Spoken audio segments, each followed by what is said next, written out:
Hello students. आप लोगों को 2 क्वेश्चंस 44 और 45 होमवर्क में दिए थे, है ना? आई होप आप लोगों के वो क्वेश्चंस हो गए होंगे, ठीक है? बट अगर जिन बच्चों के क्वेश्चंस वो नहीं हुए हैं, एक बार मैं ऑरली इन क्वेश्चंस के सॉल्यूशंस डिस्कस करूँगा। 44 क्वेश्चन जो था, उसके अंदर सिर्फ बैलेंस शीट गिवन थी आपको और उस बैलेंस शीट के साथ आपके पास कोई एडजस्टमेंट्स नहीं थे।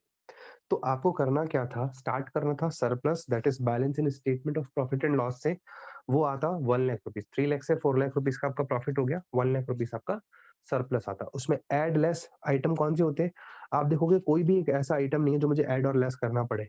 44 क्वेश्चन में कोई भी ऐसा आइटम नहीं है जो कि net profit before tax and extra ordinary item निकालने के लिए मुझे कुछ ऐड या लेस करना पड़े। तो बेटा यही मेरे पास जो फर्स्ट नंबर का सरप्लस दिया हुआ है ना, इसे ही हम लोग कहेंगे net profit before tax and extraordinary items, ठीक है? इसमें अब एडजस्टमेंट करेंगे, adjustment for non cash and non operating items का। Non cash and non operating items में अगर आप देखोगे, क्वेश्चन में कोई भी इंफॉर्मेशन गिवन नहीं है, ठीक है?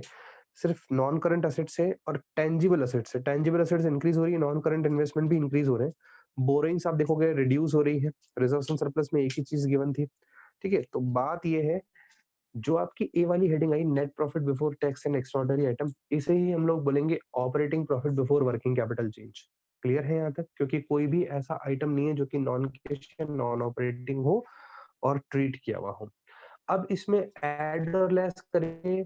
Add increase in current liability, less करेंगे डिक्रीज इन करंट लायबिलिटी, और ऐड करेंगे डिक्रीज इन करंट एसेट्स और ऐड करेंगे इंक्री ऐड करेंगे डिक्रीज इन करंट एसेट्स और लेस करेंगे इंक्रीज इन करंट एसेट्स। ठीक है, ये बात आपको पता है।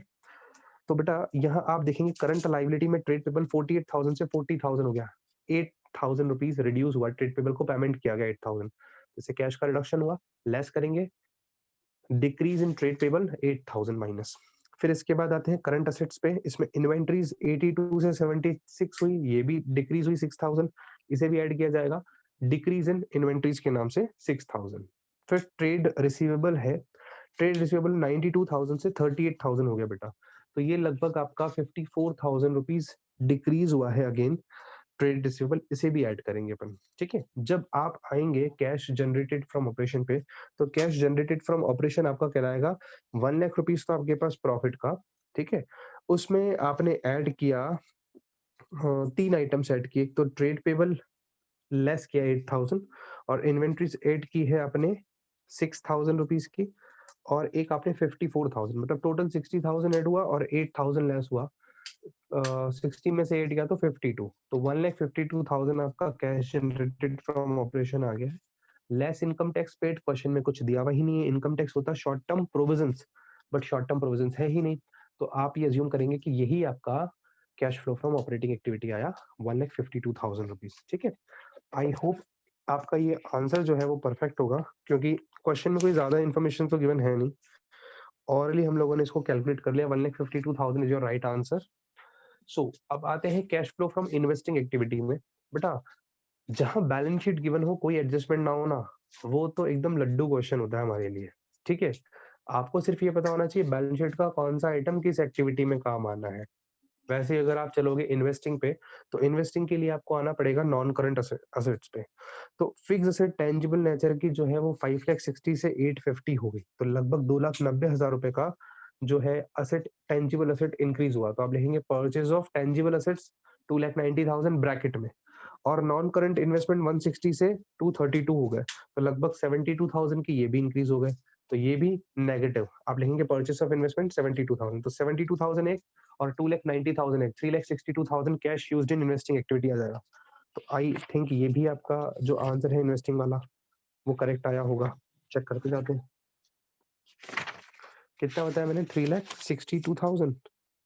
तो आप देखेंगे 44 क्वेश्चन का जो आंसर है वो यही आएगा, 3,60 3,62,000 करेक्ट आंसर है बेटा आपका ये। ओके जी, next is financing activity. Financing activity में क्या देखना होता है, शेयर होल्डर फंड और नॉन करंट लायबिलिटी। तो शेयर होल्डर फंड में अगर आप चलोगे, शेयर कैपिटल 6 to 8 लाख होगी, 6 लाख से 8 लाख हो गया, 2 लाख रुपए का शेयर कैपिटल बढ़ा। तो आप लिखेंगे proceeds from issue of shares 2 lakh रुपए। रिजर्व एंड सरप्लस हम ऑलरेडी ट्रीट कर चुके हैं, और लॉन्ग टर्म बोरिंग्स 1,50,000 से 1 लाख हो गया, यानी 50,000 रिड्यूस हो गया। तो आप लिखेंगे repayment of long term borrowings तो 50,000 रुपए ब्रैकेट में 2 लाख प्लस का टोटल हो जाएगा 1,50,000 पॉजिटिव। तो कैश फ्लो फ्रॉम फाइनेंसिंग 1,50,000 और ये भी मैच हो रहा है।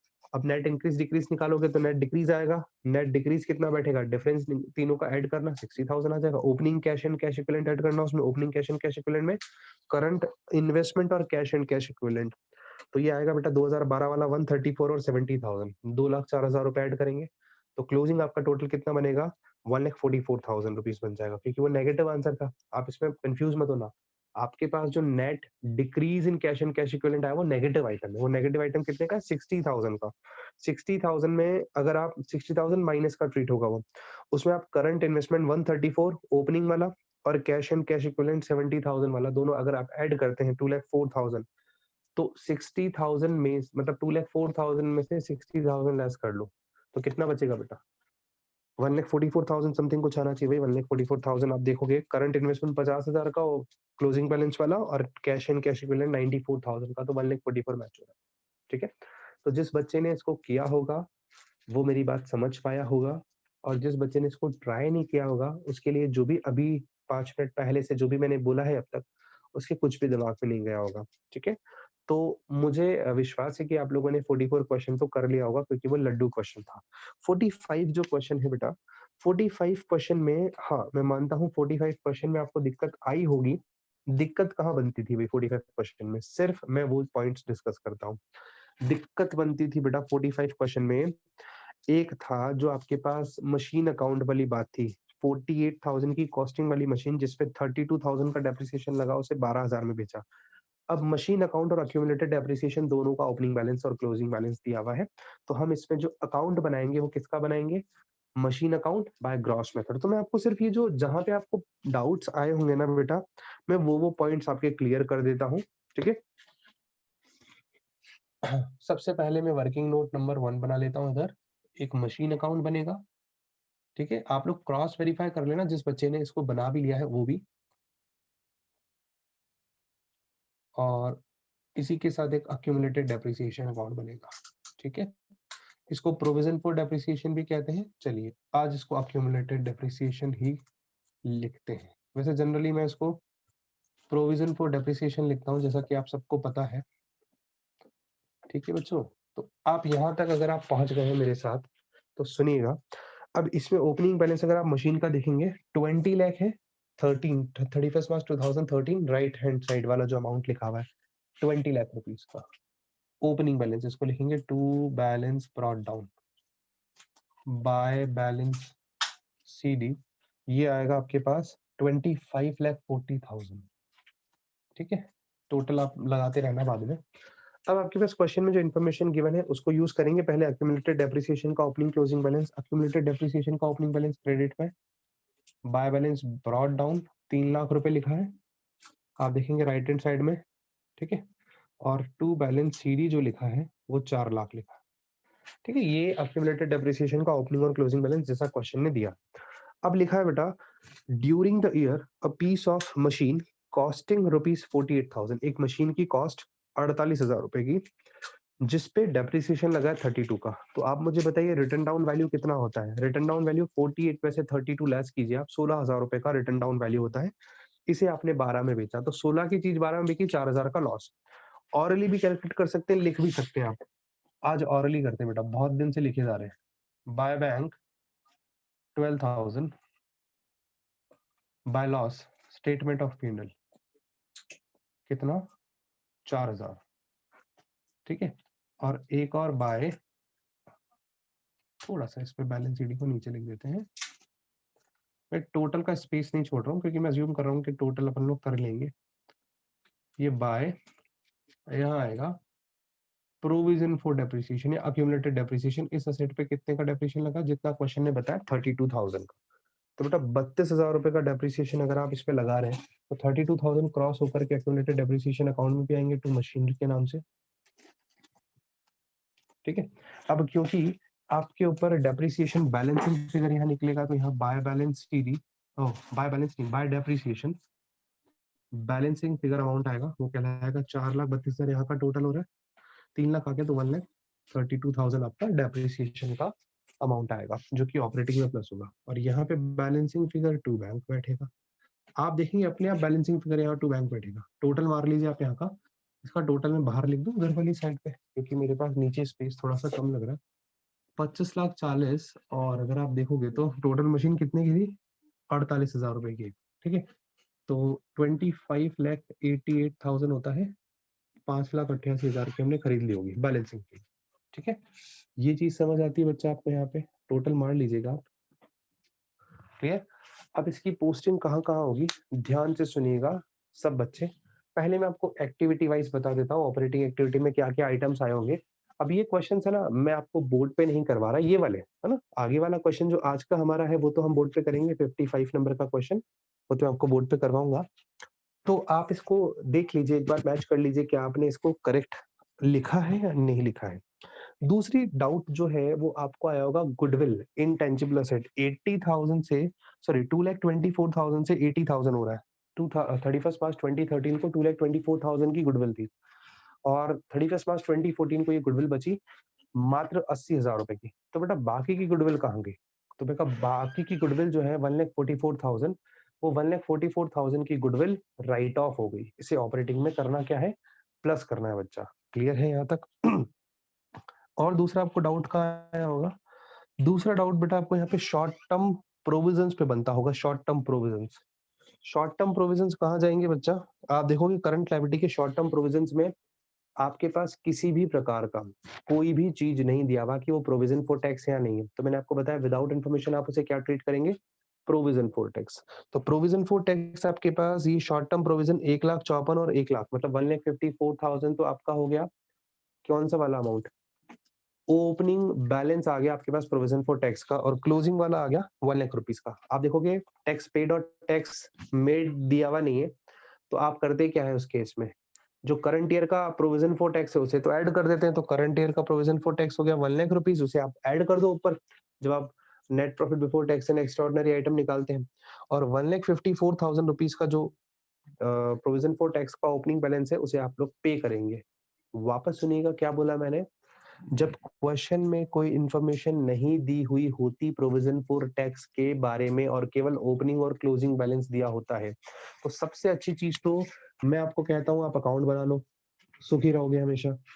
ठीक है, कैसे बनेगा बच्चा अकाउंट, अकाउंट बनाने के लिए आपको चलना है कुछ इस तरीके से, प्रोविजन फॉर टैक्स लिखा जाएगा। प्रोविजन फॉर टैक्स कहाँ से आया बेटा, ये आया सर शॉर्ट टर्म प्रोविजन से। शॉर्ट टर्म प्रोविजन में सर किसी भी प्रकार का कोई ब्रैकेट में कोई एग्जांपल नहीं दे रखा है कि वो प्रोविजन फॉर टैक्स है। आप कैसे मान रहे हैं सर, क्योंकि बेटा हम कैश फ्लो स्टेटमेंट पढ़ रहे हैं, और कैश फ्लो स्टेटमेंट में आज से पहले अभी आपने जितने भी क्वेश्चंस किए उन सब क्वेश्चंस में जो शॉर्ट टर्म प्रोविजंस हैं उसके अंदर प्रोविजन फॉर टैक्स ही दिया होता था।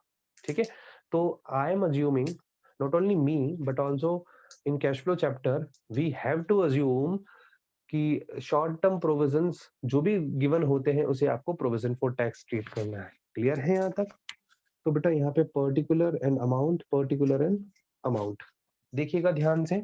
ओपनिंग बैलेंस क्रेडिट साइड में जाएगा बिकॉज ये एक प्रोविजन है, सारे प्रोविजन एक लाइबिलिटी होती है। ये अक्यूमुलेटेड डेप्रिसिएशन भी एक प्रोविजन होता है, इसका ओपनिंग बैलेंस भी क्रेडिट में लिखा था।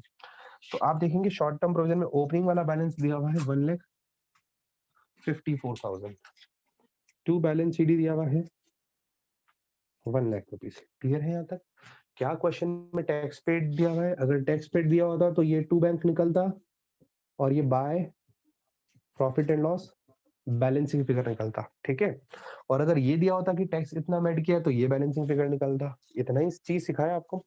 अब ओपनिंग और क्लोजिंग बैलेंस दिया हुआ है और कुछ नहीं दिया हो तो बेटा उस केस में जो ओपनिंग वाला बैलेंस होता है, ओपनिंग बैलेंस बोले तो ओपनिंग प्रोविजन फॉर टैक्स, उसका तो पेमेंट किया जाता है 1,54,000 का payment, previous years provision for tax paid, पिछले साल का प्रोविजन इस साल चुकाया जाता है। नंबर एक। नंबर दो, बाय पी&एल में हम जो करंट ईयर का, कौन सा करंट ईयर का जो प्रोविजन फॉर टैक्स है ये इस साल का टैक्स मेड माना जाता है। ठीक है, current years PFT is made during the year, ये आपने बनाया है, MADE, कितना अमाउंट आएगा 1 लाख रुपीस। क्लियर है यहाँ तक? टोटल मार लीजिएगा, मैच हो जाएगा। तो आपने एक मिस्टेक जो सबसे मेजर वो ये की होगी कि सर करंट ईयर का हमने 1 लाख रुपीस तो हमने ऐड कर दिया है, कहाँ, net profit before tax and extraordinary item निकालते टाइम। बट सर हमने 1,54,000 नीचे कैश जनरेटेड फ्रॉम ऑपरेशन के बाद लेस इनकम टैक्स पेड नहीं लिखा, क्योंकि इन्फॉर्मेशन ही गिवन नहीं थी। आज से पहले तो आपने हमें ये चीज बताई नहीं। तो बेटा मैंने आपको याद हो तो एक बार नोट भी लिखवाया था इसके लिए, प्रोविजन फॉर टैक्स के लिए स्पेशली। ठीक है, एक नोट और ऐड कर लीजिएगा आप आज कि प्रोविजन फॉर टैक्स का whenever question is asking to prepare cash flow statement, जब क्वेश्चन पूरी स्टेटमेंट की बात कर रहा है, ऐसा पॉइंट आया है, ऐसा नहीं पहले नहीं आया है। बट आपको याद हो तो जहां हम लोग cash flow from operating activity निकाल रहे थे ना, वहां तक पूरा नहीं आया था, वो बोलता था कैश जनरेटेड फ्रॉम ऑपरेशन निकाल के बताओ। तो वहां तक तो बेटा प्लस करने के लिए केवल एक ही आइटम आएगा ना, ये ओपनिंग वाला प्रोविजन फॉर टैक्स जो इस साल बनाया है आपने, क्लोजिंग प्रोविजन फॉर टैक्स जो कि ट्रीट किया जाता है इस साल का करंट ईयर का प्रोविजन फॉर टैक्स जो आपने मेड किया, वही ऐड किया जाता है। इसका रोल तो कब आता है, कैश जनरेटेड फ्रॉम ऑपरेशन के बाद लेस करते हैं इनकम टैक्स पेड।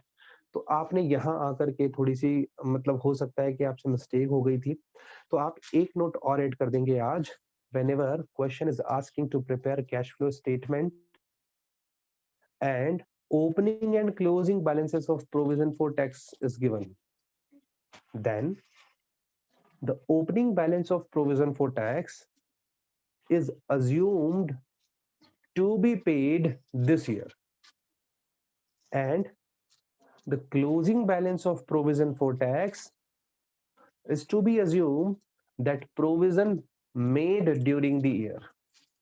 क्लियर है? ये नोट आपको एक बार अपने पास नोट करना है। ओके जी, यहाँ तक समझ आने के बाद मुझे नहीं लगता इस क्वेश्चन में कुछ और बचा है। केवल यहाँ 2 ही जगह पे आपको डाउट आए होंगे, बाकी मुझे नहीं लगता किसी तरीके का कोई डाउट आया है। सो अगर मैं करेक्ट हूँ तो क्या कुछ ऐसा ही हुआ है ना? चलिए जी। तो अगर आप लोगों को ये क्वेश्चन उसके बाद भी नहीं आया है, कोई प्रॉब्लम नहीं है। आप मुझे बताइएगा, मैं इसको पूरा सॉल्व करवा दूँगा। ओके, अभी हम लोग चलेंगे आज का एक क्वेश्चन जो मुझे करवाना है। डेली का हमें एक रूटीन है, एक-एक क्वेश्चन हमें सॉल्व करना है। तो लास्ट क्वेश्चन हमने आई थिंक सॉल्व किया था 54 नंबर का क्वेश्चन था शायद। ठीक है? तो आज हम लोग करेंगे 55 नंबर का क्वेश्चन। 55 नंबर के क्वेश्चन में जो अभी मैंने आपको सिखाया वो सब तो आ ही जाएगा ऑटोमेटिकली, और भी नई चीज आ जाएगी, इसीलिए मैं उन क्वेश्चंस को नहीं करवा रहा आपको, इन क्वेश्चंस को। ठीक है? ऐसे से आपने ले लिया होगा, अगर नहीं लिया होता तो आप एक बार वीडियो को पॉज करके फिर से देख लेना, आप ऐसे से ले लीजिएगा फिर से। ठीक है? अब आते हैं बेटा क्वेश्चन नंबर 55 पे।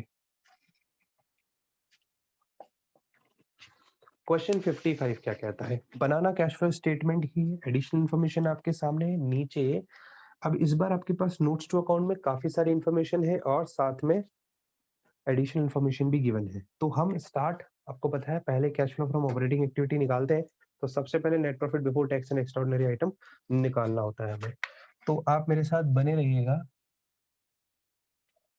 देखिएगा बच्चा। जिन बच्चों ने ट्राई किया ना इस क्वेश्चन को, तो वो भी एक बार देखिएगा, हो सकता है आपने भी कहीं ना कहीं पे यहाँ पे मिस्टेक की हो। तो हम लिख रहे हैं ऊपर CFS शॉर्ट में पर्टिकुलर डिटेल अमाउंट, यहाँ लिख रहे हैं cash flow from operating activity. आपको पता होगा ऑपरेटिंग एक्टिविटी से कैश फ्लो बनाने के लिए आपके पास net profit before tax and extraordinary item दिया होना चाहिए। Net profit before tax and extraordinary item, तो देखिएगा मेरे पास जो क्वेश्चन है इसमें मेरे पास सबसे पहले रिजर्व्स एंड सरप्लस का नोट्स टू अकाउंट मुझे दिख रहा है पेज नंबर 5.113 पे, और इसमें जो सरप्लस दे रखा है 50,000 से 1,25,000 हो गया, 75,000 का प्रॉफिट इंक्रीज हुआ। तो बेटा प्रॉफिट 75,000 से इंक्रीज हुआ, इट मींस क्या है? इट मींस सर आपके पास ही सरप्लस दे रखा है, तो हम लोग इसे वर्किंग नोट 1 में निकालना पसंद करेंगे, क्योंकि क्वेश्चन का थोड़ा सा साइज बड़ा होने वाला है आंसर का। Image surplus that is balance and statement of profit and loss 75,000, that is the difference between opening and closing balance of surplus.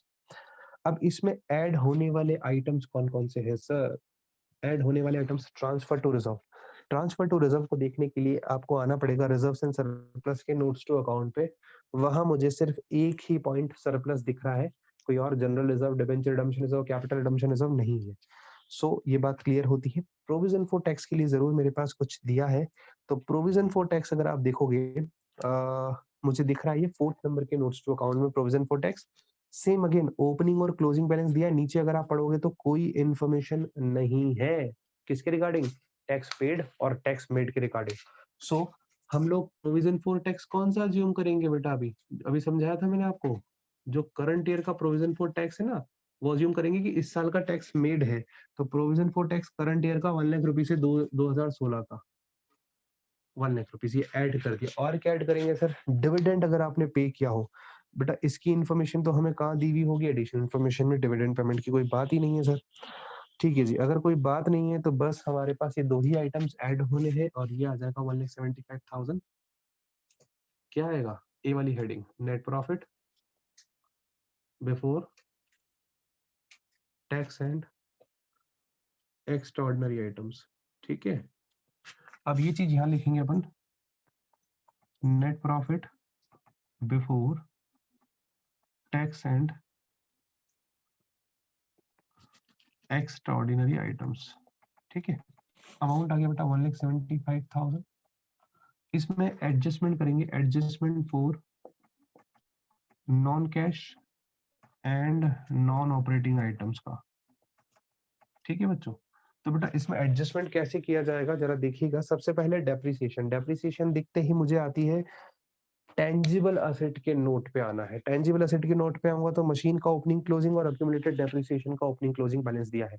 साथ में इसका एक एडजस्टमेंट दिया है कि सेकंड नंबर का adjustment, during the year a piece of machine, during the year.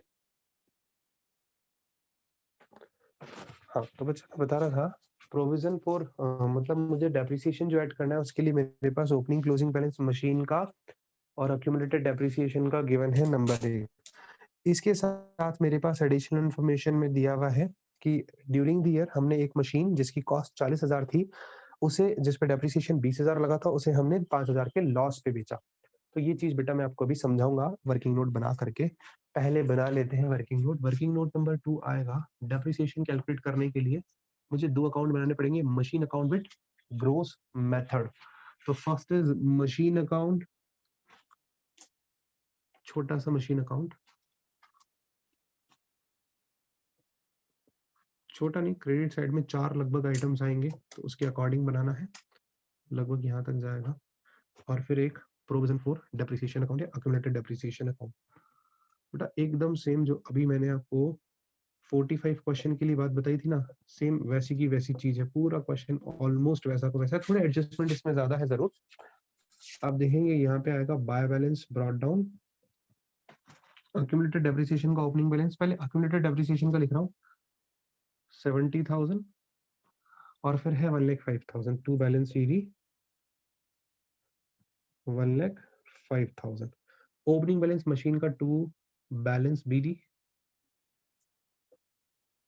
ठीक है, अमाउंट आएगा बैलेंस बीडी में मशीन का 5,22,500,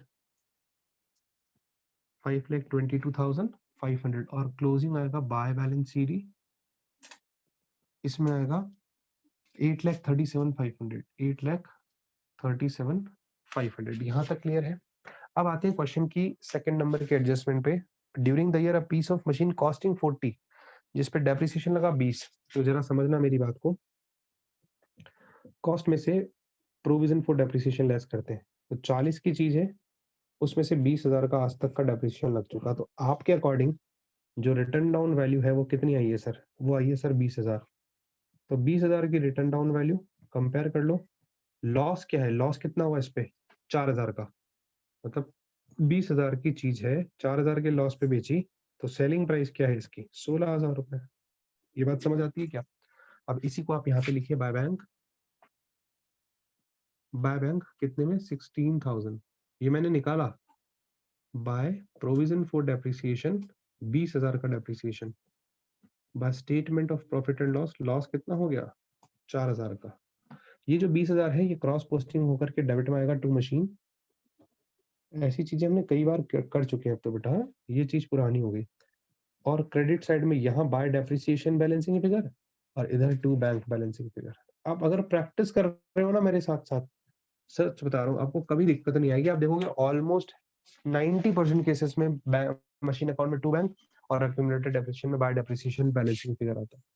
ये आ गया बेटा 1,05,000 और 20,000, ये हो गया टोटल 1,25,000 और 70,000 में से लेस करोगे तो 30 और 25 55,000 का करंट ईयर का डेप्रिसिएशन जो मुझे यहाँ पे ऐड करना है। Add depreciation 55,000। एक आपको जो लॉस हुआ वो loss on sale of machine, loss on sale of machinery 4,000, ठीक है, ये लिख दिया। ये 2 बैंक बैलेंसिंग फिगर निकाल लेते हैं, कितना आएगा 20 8,57,500, इसमें से 520 to 500 अगर अपन लेस करते हैं तो बेटा एक बार मैं कैलकुलेशन कर लेता हूँ, लगभग कितना आएगा देखिएगा। आप लोग भी कैलकुलेट कर सकते हैं मेरे साथ साथ, है ना। किसी का आ जाए तो अपने पास नोट कर लें 837,500 857,500 सॉरी माइनस 522,500, ये आ जाएगा 3,35,000 3.35 लाख। ये इन्वेस्टिंग के आइटम्स हैं, ये इन्वेस्टिंग में जाएगा। डेप्रिसिएशन डाल दिया, लॉस डाल दिया मैंने, ठीक है। ये 2 आइटम्स होने के बाद एक डिबेंचर्स पे इंटरेस्ट की बात लिखी। पहले एक बार फटाफट से वर्किंग नोट 1 और 2 का एसेस ले लें सब बच्चे, ले लें फटाफट से।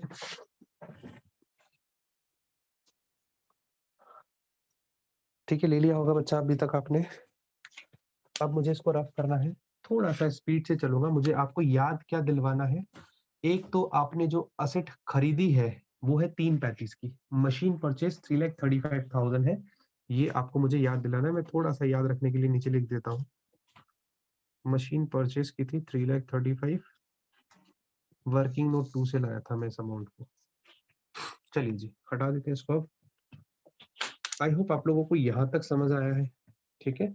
अब एक कैलकुलेशन होगी बेटा, वर्किंग नोट 3 डेप्रिसिएशन डिबेंचर्स का इंटरेस्ट निकलेगा। आप डिबेंचर्स के इंटरेस्ट के लिए क्या बात दी हुई है, अगर आप देखेंगे क्वेश्चन में लिखा है 50,000 रुपीज के 12, ये एडजस्टमेंट की बात कर रहा हूँ, एडिशनल इन्फॉर्मेशन में first point, rupees 50,000 12% debenture were issued on 31 मार्च 2016, मतलब at the end of the year debentures issue है 50,000 के। अगर आप डिबेंचर्स का बैलेंस देखो, नोट्स टू अकाउंट का second point long term borrowings, debentures 1,75 से 2,25 हो गए। तो अब आप मुझे बताएंगे सर इंटरेस्ट किस पे मिलना चाहिए, इंटरेस्ट ऑन डिबेंचर्स। मैंने आपको एक सिंपल सी बात बताई थी, अगर डिबेंचर इशू हुए हैं, अगर डिबेंचर इशू है बिगिनिंग में और अगर डिबेंचर इशू हुए हैं एंड में, अगर डिबेंचर बिगिनिंग में इशू होते हैं तो परसेंटेज इंटरेस्ट किस पे निकलता है, इंटरेस्ट निकलता है एंड वाले अमाउंट पे। ये इंटरेस्ट की बात बता रहा हूँ, ठीक है, दिख रहा है, ओके दिख रहा होगा ना, हल्का हल्का सा आपको हो सकता है नहीं दिख रहा हो, लीजिए जी अब दिख जाएगा, ठीक है। अब आते हैं डिवेंचर जब इशू किया है एंड पे तो इसका इंटरेस्ट लगेगा बिगिनिंग पे, ये वाली बात मैंने बताई थी। तो इस बार एंड में डिवेंचर इशू किया तो बिगिनिंग वाले अमाउंट पे आपको यानी 1,75,000 पे इंटरेस्ट कैलकुलेट करना है, मल्टीप्लाई बाय इंटरेस्ट की रेट क्या होती है जो डिवेंचर के सामने दी हुई होती है 12%। बेटा 1,75,000 का अगर आप 12% निकाल दो तो ये आता है सर 21,000 रुपए। तो 21,000 का आ गया आपका इंटरेस्ट, ये इंटरेस्ट भी ऐड कर दे, इंटरेस्ट ऑन डिवेंचर्स ये हमने पे किया है। इसके अलावा कौन से आइटम है जो एडलेस वाली जगह पे आएंगे, आप इनटेंजिबल असेट्स को देख लीजिए, अगर ये इनटेंजिबल असेट्स रिटर्न ऑफ होती है तो ये ऐड होगा। तो गुडविल आपको दिख रही है, गुडविल 75 से 50 हो गई, गुडविल रिटर्न ऑफ हुई है, तो गुडविल रिटर्न ऑफ 25,000 ये आ जाएगा, ठीक है। अगर यहाँ तक आपका अच्छे से हो गया है तो फटाफट से और आगे देख लीजिए, ठीक है। एक बार फिर हो सकता है कनेक्ट होना पड़े, अगर ये क्वेश्चन बीच में अधूरा रह जाता है, टाइम ऑफ हो जाता है तो इसकी वजह से। ओके मेरे पास ये सारी चीजें आ गई हैं मेरे पास। इसके बाद इसका बी वाला हेडिंग आ जाएगा, operating profit before working capital change, ठीक है बच्चा। अगर आपसे ये हो गया है तो ये अपन कैलकुलेट कर लेते हैं 175 55 लगभग 225 230 230 235 235 और 20 255 270 255 260 280 2,80,000 रुपीज। एक बार जरूर आप लोग भी इसका कैलकुलेशन कर लीजिएगा। एडलेस क्या होगा यहाँ पे, इंक्रीज इन करंट लायबिलिटी है, decrease in current asset side होगा। तो मैं एक बार चेक कर लेता हूँ। करंट लायबिलिटी पे आइए, शॉर्ट टर्म बोरिंग्स और short term provisions. Short term borrowings में बैंक ओवरड्राफ्ट है, शॉर्ट टर्म प्रोविजंस में प्रोविजन फॉर टैक्स है, दोनों ही नहीं आएगा। करंट एसेट पे आ जाइए, करंट इन्वेस्टमेंट और कैश एंड कैश इक्विवेलेंट नहीं आएगा। इन्वेंट्रीज 36,000 से 61,000 हो गए, इसके लिए भी आपके पास नोट्स टू अकाउंट दिया हुआ है, स्टॉक इन ट्रेड का अमाउंट है 36 से 61 हो गया। बेटा 36 से अगर आप 61 पे चले तो लगभग 25,000 रुपए का इन्वेंट्री बढ़ गया है। तो 25,000 का इन्वेंट्री बढ़ना मतलब लेस इंक्रीज इन इन्वेंट्री।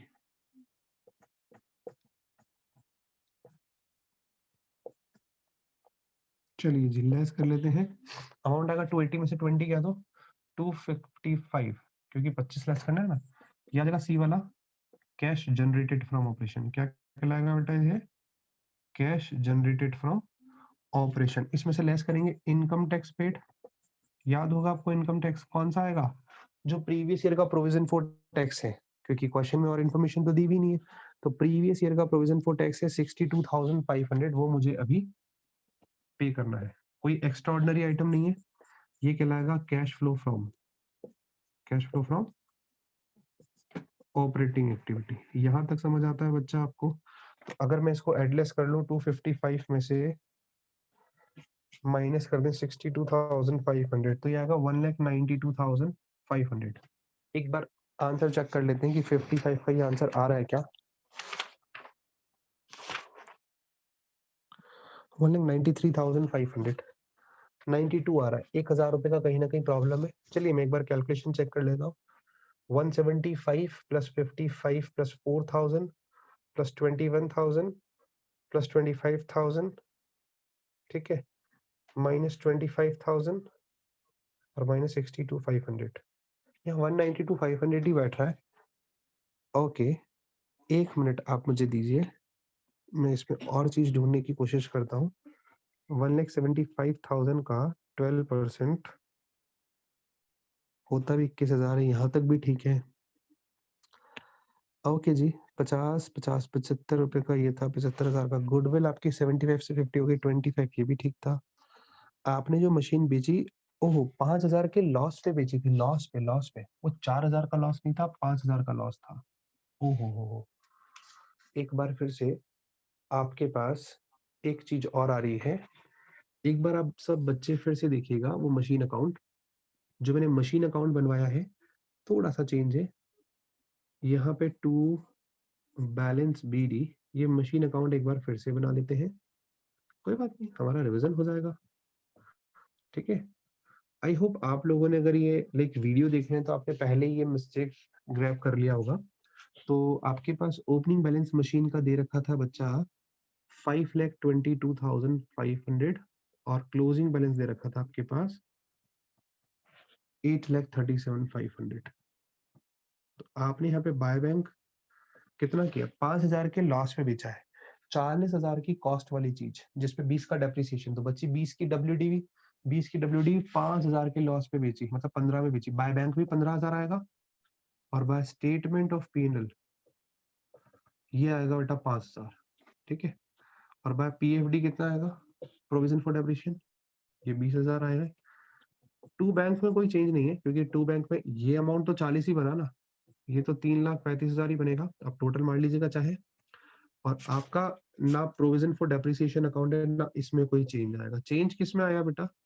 सिर्फ चेंज आया यहाँ पर, ये 5,000 और ये 15,000, क्योंकि इन्वेस्टमेंट एक्टिविटी तो अभी लिखी नहीं है, तो इसमें तो कोई मिस्टेक होने के चांस नहीं है। 5,000 रुपए स्टेटमेंट ऑफ P&L यानी ये लॉस लिखना था। यहाँ से 281 का फिगर था, ये 256 बैठता, ये आपका 193,500 बैठता। तो आई होप सब बच्चों ने ये चीज पहले ही शायद कैच कर ली है। एक बार सब बच्चे इतना इतना नोट कर ले।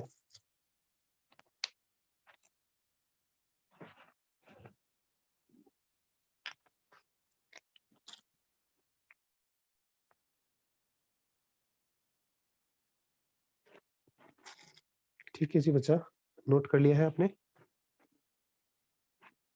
Very good. चलिए अब हम लोग आगे चलते हैं। अब आगे इसके बाद इन्वेस्टिंग एक्टिविटी को कंप्लीट करते हैं। इन्वेस्टिंग एक्टिविटी में बेटा जो मुझे बनाना है वो छोटा सा फॉर्म बनाना है, वो देखिएगा क्या बनेगा। ये ले लिया आपने, एसेस ले लिया प्रॉपर्ली पूरा?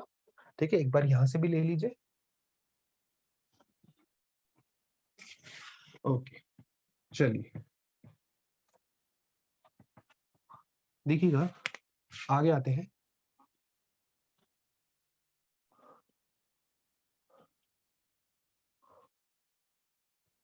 Cash flow from investing activity. इसमें सबसे पहले परचेज किया था हमने मशीन और एक बेचा था, तो proceeds from sale of machine कितने में बेचा बेटा? 15,000 में। अभी लिखा था ना, वापस से उसको रेक्टिफाई करके। और परचेज किया है अपन ने 3,35,000 का, बट उसे हम लोग लिखेंगे। उससे पहले और कोई प्लस वाला आइटम, नॉन करंट असेट्स को देखिए, नॉन करंट इन्वेस्टमेंट को देखिए, 50 से 75 हो गया, ये भी खरीदा है।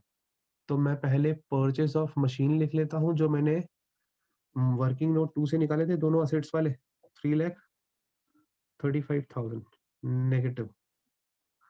और परचेज ऑफ मशीन के बाद नॉन करंट इन्वेस्टमेंट कितना आएगा बेटा? नॉन करंट इन्वेस्टमेंट 25,000 रुपए। ठीक है, ये दोनों अमाउंट नेगेटिव लिख लिए अपन ने। नेगेटिव होने के बाद क्या आएगा बेटा यहाँ पे? बस और कोई आइटम तो मुझे दिख नहीं रहा है। ठीक है, डिबेंचर इश्यू करने वाली बात यहाँ आएगी नहीं। 15 चला जाएगा, 3,20,000 और 3,45,000, ये कैश यूज्ड इन आना चाहिए। 345 एक बार चेक कर लेते हैं। 55 का आंसर ये बैठ रहा है क्या? इन्वेस्टिंग एक्टिविटी का 3,65,000 आ रहा है यहाँ पे भी। 20,000 क्या किया था अपन ने 20,000 का? और एक तो मशीन बेची 15 में, ठीक है, 3,65,000 आ रहा है। 60 ही बैठ रहा है, तो 15 में आता 45, ठीक है। एक बार वेट कीजिए बच्चा, गुडविल हमने 75 से 50 हुआ, ये हो गया था। मशीन भी हो गया था, और क्या आइटम रह गया यार?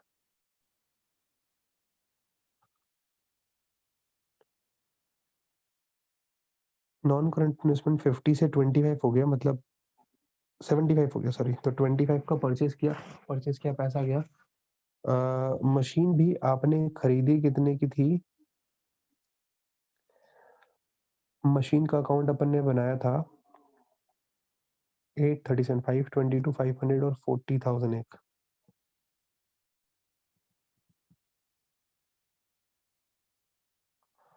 837, 500। एक बार मशीन का मैं टोटल मार लेता हूँ कि इसमें बैलेंसिंग फिगर रॉन्ग तो नहीं आया था। 837, 500 में 40,000 के 877, 500 माइनस 522, 500, बेटा 355 हो रहा था। इसे भी आपको एक बार करेक्ट करना है। 3,45,000 नहीं था, 3,55,000 टू बैंक बैलेंसिंग फिगर आ रहा है। आप लोग एक बार प्लीज चेक कीजिएगा, ये 355 आ रहा है। ठीक है, तो ये आपके पास 365 बैठेगा। क्लियर है यहाँ तक? तो ये आएगा आपके पास कैश यूज्ड इन, बिकॉज ये नेगेटिव बैलेंस है, इन्वेस्टिंग एक्टिविटी। इसके बाद बेटा थर्ड वाला हेडिंग आता है cash flow from financing activity. ठीक है, फाइनेंसिंग एक्टिविटी कहाँ से स्टार्ट होगी? शेयर होल्डर फंड से स्टार्ट होगा। आप देखिए शेयर होल्डर फंड पे आइए। शेयर कैपिटल 3,50,000 से 4,50,000 हो गया, कोई नोट नहीं है। Proceeds from issue of shares 1 lakh का।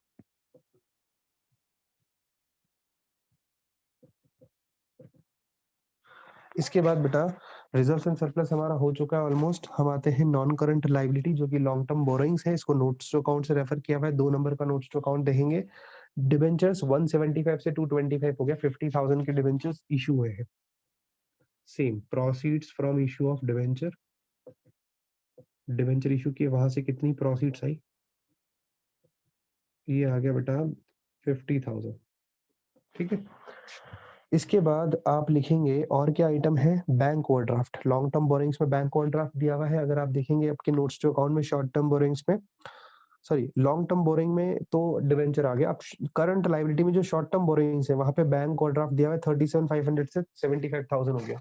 तो यहाँ पे भी proceeds from bank overdraft. Bank overdraft से हमारे पास पैसा आया, बैंक ओडी लिख रहा हूं मैं। मैंने 37,500 ओपनिंग वाला बैलेंस नहीं लिखा है बच्चों, मैंने डिफरेंस लिखा है 75,000 माइनस 37,500, तो वो 37,500 ही होता है, कंफ्यूज मत हो जाना यहाँ पे। क्लियर है? ये 37 है। ओके, तो ये बेटा हमारे पास तीनों पैसा आया है, ये इनफ्लो है, और कोई चीज आती नहीं है यहाँ पे, तो आप तीनों को ऐड कर लो। 1,87,500 ये आ गया बेटा हमारा cash flow from financing activity. Financing activity से हमारा कैश इनफ्लो हुआ है। ठीक है, ये चीज भी समझ आ गई आपको। जब इतना समझ आ गया, तीनों आइटम हो गए, चेक कर ले 187,500 ही है या फिर प्रॉब्लम होनी है? वैसे खैर ये तो आ जाना चाहिए, क्योंकि इसमें तो कोई और मिस्टेक आई थिंक नहीं होनी चाहिए। ओह, यहाँ पे भी 166,500 आ रहा है। चेक करते हैं, चलिए एक बार फिर से 166,500 क्यों आ रहा है। 1 लाख रुपीज तो शेयर्स इशू किए आपने। अच्छा, एक आपने इंटरेस्ट पे किया था बेटा, इंटरेस्ट पेड, वो इंटरेस्ट एक्सपेंस लिखा नहीं अपन ने यहाँ पे।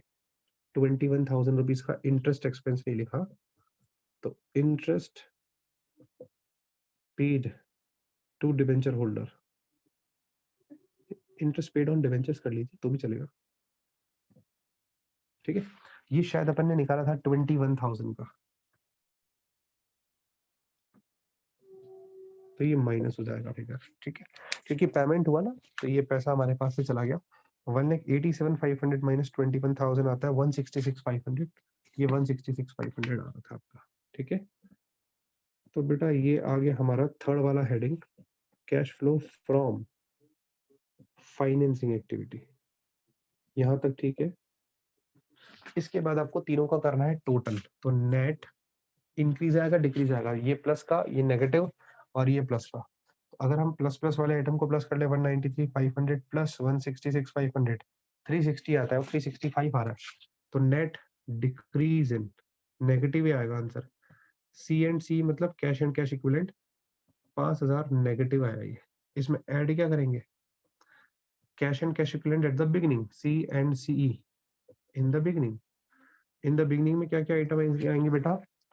करंट असेट्स पे आ जाइए, करंट इन्वेस्टमेंट और cash and cash equivalent. Current investment opening वाला है बेटा आपके पास 35,000 और 26,500 रुपीज का कैश है, तो दोनों का टोटल आता है 35 और 26 कितना होता है? 61,500। ये अगर आप इसमें ऐड करोगे, 5,000 नेगेटिव में 61,500 अगर आप ऐड करोगे तो कितना आएगा? मतलब 5,000 माइनस कर लो, कुल मिला के कहने का मतलब प्लस और माइनस माइनस होता है। ये 56,500 आपका closing cash and cash equivalent at the end, ये मैच होना चाहिए।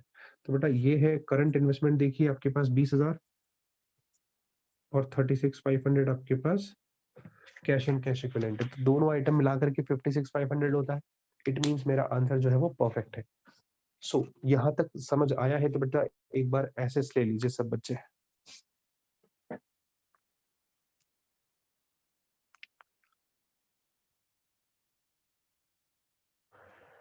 ओके बच्चा, ले लिया होगा एसेस। सो ये क्वेश्चन 55 था आज की क्लास में, बस इतना ही। इस क्वेश्चन में सिर्फ दो मिस्टेक्स मुझसे हुई मशीन अकाउंट बनाते टाइम। एक तो टू बैंक बैलेंसिंग फिगर मैंने 335 लिखा था, वो 3,55,000 आ रहा था। बाय बैंक 15,000 आना था, क्योंकि लॉस 5,000 गिवन था, पहले मैंने 4,000 लिख लिया था, तो उसके अकॉर्डिंग 16,000 मैंने जो है वो बाय बैंक अज्यूम किया था, माना था, मतलब कैलकुलेट किया था। बट एक्चुअल में बाय बैंक 15,000 और बाय लॉस 5,000 का है, और टू बैंक मशीन अकाउंट में 3,55,000 है। बाकी ऑलमोस्ट सारा क्वेश्चन सही था हमारा। ठीक है, तो इतनी मिस्टेक मैंने, जब मेरा ऑपरेटिंग मैच नहीं हो रहा था, तो क्योंकि इस वजह से मैच नहीं हो रहा था, मैंने 4,000 लिखा था यहाँ पे 5 की जगह, फिर मैच हो गया। और यहाँ पे मैंने यहाँ 355 नहीं लिखा था, इसलिए मैच नहीं हुआ, और यहाँ पे मैंने 21,000 लिखना भूल गया था, बाद में लिखा तो मैच हो गया। सो क्वेश्चन करते टाइम कॉन्सेंट्रेशन की बहुत नीड होती है बेटा, ऐसी मिस्टेक्स आप भी कर सकते हो। ठीक है, आपको ध्यान रखनी है, ये मिस्टेक्स नहीं करनी है। ठीक है, तो आज की क्लास में इतना ही, कल मिलेंगे। 2 क्वेश्चन आपके फिर होमवर्क है, 46 और 47। 46 शायद मैंने करवा दिया है आपको, आई थिंक 46 आपका डन है। तो 47 एक तो देंगे, 47 भी शायद कुछ बच्चों ने कर लिया है। हाँ, 47 48 भी कर लिया था आई थिंक। 47 भी डन है, 48 भी आई थिंक डन है, 49 50 से तो शायद मैंने करवाया ही था, 50 एक मैंने करवाया था, 47, 48 मुझे डाउट है कि है या नहीं है। 47, 48 कर लीजिएगा क्योंकि 46 तो मेरे हाथों से किया हुआ है, ये आपका होमवर्क होने वाला है। क्लियर है बच्चों? चलिए, अगर ये क्वेश्चन पहले किसी के हो गए तो कोई प्रॉब्लम नहीं है, वो नेक्स्ट के 2 करेगा, ठीक है? तो हम लोग कल मिलेंगे, तब तक के लिए बाय-बाय।